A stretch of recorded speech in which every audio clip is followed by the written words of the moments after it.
2389 Final March. Sunny and Kai slept like dead men in the warm cradle of ash. This time, there was no manner of shadows to shelter them. Sunny was too hurt and exhausted to raise one, and did not feel the need to do it either. They woke up from the sounds of the dragon roaring at the setting sun.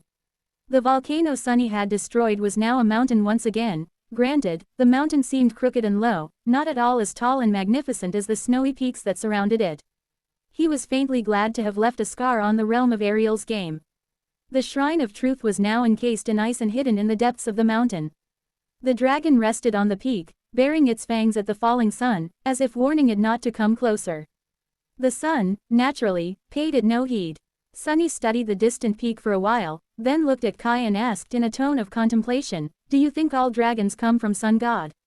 Sevirax, the ivory dragon, was a descendant of Sun God. Granted, he was merely a saint who could transform into one, or rather, had been.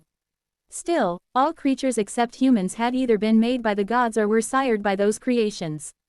Except for the nothing creatures, I guess.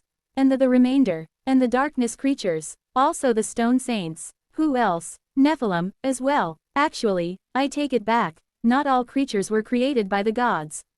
But most of them had been. So, who had created the dragons? Kai hesitated for a while, then shrugged. I am not sure. Perhaps all white dragons do. Sunny yawned, then rose to his feet and studied his unresponsive right hand for a few seconds. Then, he glanced west. Chances are we won't have to fight this particular white dragon. Are you disappointed? Kai raised an eyebrow. Huh, why would I be disappointed? Sunny chuckled. Well, don't you want to add a third dragon to your collection? Kai studied him with a sour expression, then shook his head lightly. I am not greedy. You are welcome to take this one, if you want. Sunny grinned. Thank you kindly. I'd rather not. He was indeed a little envious of Kai the Dragonslayer because of his glorious track record. How was it fair that Kai went around slaying dragons, while Sunny was stuck with rats, worms, and the like? That hint of envy was far too slight to survive the sight of a cursed devil, though. So, Sunny had no desire to battle this particular dragon. He sighed. Let's go. We'll be leaving this place soon. At this point, Sunny had a choice to make.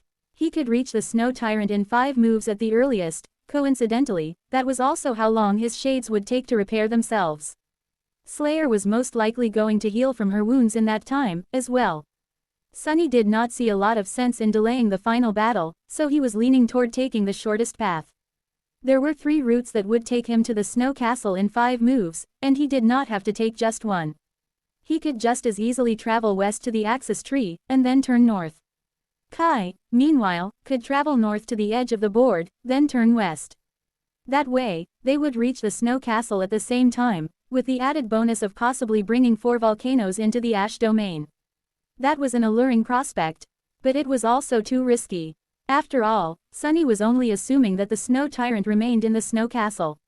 If it had left the heart of the Snow Domain, though, then sending Kai out alone could mean sending him to die. They could only see the neighboring mountains, after all.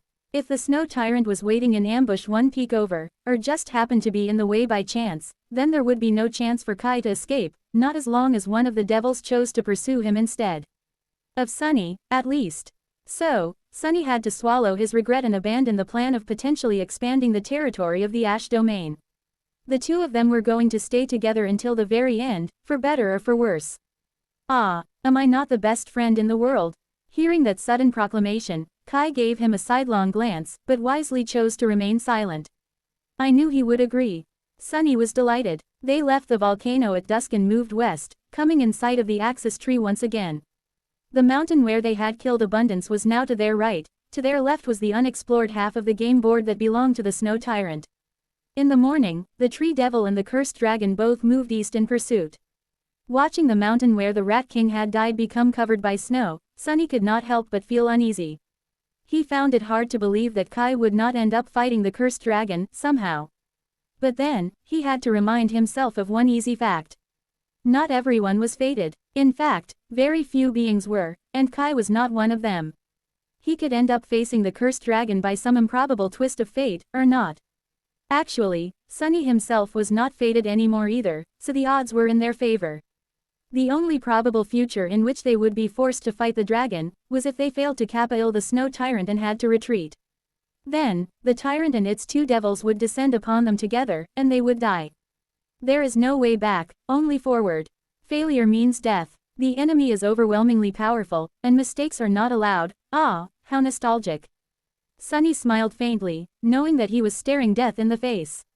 That felt like home. After all, he was the sovereign of death. The next evening, as the falling sun set the sea of clouds ablaze, Kai and Sunny crossed the obsidian bridge and set foot on the titanic branch of the Axis tree. They had reached the very heart of Ariel's game.